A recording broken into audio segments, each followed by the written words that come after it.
यह कहानी तब की है जब बारिश हो रही थी और मैं अपनी कार से सुबह के वक्त ऑफिस जा रहा था। रास्ते में एक लड़की खड़ी थी और वह काफ़ी भीगी हुई थी। मैंने उसकी तरफ देखा और उसने भी मेरी तरफ देखा और लिफ्ट मांगने का इशारा किया। मैंने भी कार रोक दी और पूछा तो पता चला कि उसका एग्ज़ाम है। उसने मुझे अपने कॉलेज में छोड़ने को कहा तो मैंने हाँ कर दी। उसने मुझसे थैंक यू कहा और जाते वक्त मेरा नंबर भी मांग लिया। मैंने उसका नाम पूछा और उसने बताया कि उसका नाम किरण है। ऐसा लगता था कि वह काफ़ी फ्रेंडली थी। फिर भी एक दिन उसने अचानक मुझे कॉल किया।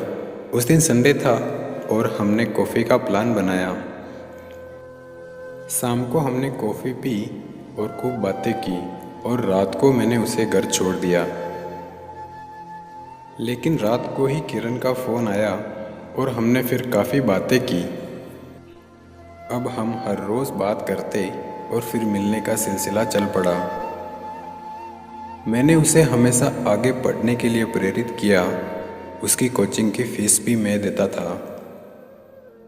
मैं बस यही चाहता था कि वह अपने सारे सपने पूरे करे। मेरी अभी तक शादी नहीं हुई थी और सैलरी भी अच्छी थी, तो मैंने सोचा कि किरण की थोड़ी मदद की जाए।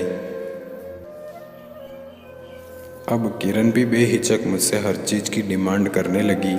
कभी उसको पैसों की ज़रूरत होती तो कभी न्यू ड्रेस की तो कभी फीस की। धीरे धीरे मैं उसे चाहने लगा और उसके प्यार में इतना खो गया कि उसकी ज़रूरत पूरी करना मुझे अपना फ़र्ज़ लगने लगा। मेरा पूरा अकाउंट खाली हो गया था। मेरा मन भी अब काम में नहीं लगता था। मेरी परफॉर्मेंस लगातार बिगड़ रही थी।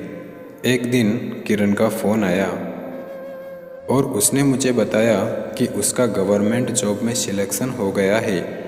मैं बहुत खुश हुआ क्योंकि उसका सपना पूरा हो गया था। मैंने सोचा कि यही सही वक्त है, क्यों ना मैं किरण को शादी के लिए प्रपोज़ कर दूं। सही वक्त देखकर मैंने उसे शादी की बात कर दी, लेकिन किरण ने कोई बहाना बनाकर मुझे टाल दिया। फिर एक दिन उसने मुझसे कहा कि अब मैं तुमसे ज़्यादा बात नहीं कर पाऊँगी, मुझे और भी ज़रूरी काम रहते हैं, और वह अपने काम में बहुत बिजी रहती थी। यह सुनकर मुझे बड़ा दुख हुआ। मैंने सोचा कि उसके लिए अपना एक एक पल कुर्बान किया। अपनी जॉब के बारे में भी नहीं सोचा और वह मुझसे ऐसे बात कर रही है। अब किरण का बात करना बहुत कम हो गया था, लेकिन मैं उसकी याद में तड़पता रहता था। मुझे उसके फ़ोन का हर पल इंतज़ार रहता था। मेरी हालत बहुत बुरी हो गई थी। कितनी बार तो वह मेरा फ़ोन तक नहीं उठाती थी। एक दिन किरण ने मुझे फ़ोन करके बताया कि उसका रिश्ता तय हो गया है और अब मैं उसको फ़ोन ना किया करूं।